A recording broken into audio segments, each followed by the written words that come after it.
দীর্ঘ ৫৮ দিনের নিষেধাজ্ঞা শেষ হলেও প্রত্যাশা অনুযায়ী মাছ মিলছে না সাগরে।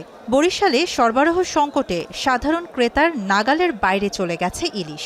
এক সপ্তাহের ব্যবধানে কেজি প্রতি ৫০ টাকা বেড়ে ১ কেজি ওজনের ইলিশ বিক্রি হচ্ছে ২৫৫০ টাকায়। শুধু তাই নয়, ঘেরে চাষ করা মাছের দাম কেজি প্রতি বেড়েছে ৪০ থেকে ৫০ টাকা পর্যন্ত। বিক্রেতাদের দাবি, বাজারে মাছের সরবরাহ কম আর সেই প্রভাব পড়েছে দামে। সাগরের মাছগুলি তেমন একটা বেশি সুবিধার না নরমালি, তবে দাম একটু বেশি আগের থেকে। ছুটির দিনে বাজারটা আরেকটু চড়া থাকে, ছুটির দিন সব কাস্টমার পায় বেশি, দামটা তার বাড়াইয়ে নেওয়ার সুযোগটা নেয়। ইলিশ মাছের দাম এখন বর্তমানে একটু বেশি, অনেকটাই বেশি। মাছের আমদানি কম তো।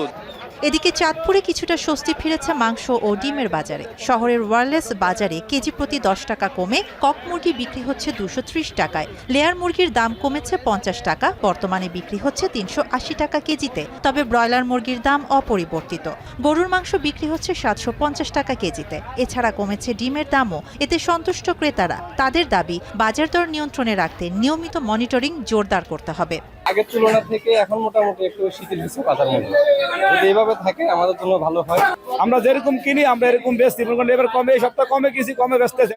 অন্যদিকে ঝালকাঠিতে স্বস্তির সবজির বাজারে পর্যাপ্ত সরবরাহ থাকায় গত এক সপ্তাহে বেশিরভাগ সবজির দাম কেজি প্রতি ১০ থেকে ২০ টাকা পর্যন্ত কমেছে। এতে স্বস্তি ফিরেছে সাধারণ ক্রেতাদের মধ্যে। বিক্রেতারা বলছেন, বাজারে পর্যাপ্ত সরবরাহ থাকায় তুলনামূলক কম দামে সবজি বিক্রি করা সম্ভব হচ্ছে। এতে সন্তুষ্ট ক্রেতা ও বিক্রেতা উভয় পক্ষই। অন্যান্য সবজিতে ছিল ১০ টাকা ২০ টাকা কমছে, মাংসের দাম একটু কমছে। সবজি বর্তমানে আমদানি অনেক বেশি, এই জন্য মোটামুটি দামও কম, আর ক্রেতারা কিনেও শান্তি পাইতে আছে। বাজার মনিটরিং করা দরকার, তাইলে ভালো হবে। চট্টগ্রামেও দেখা গেছে একই ধরনের চিত্র।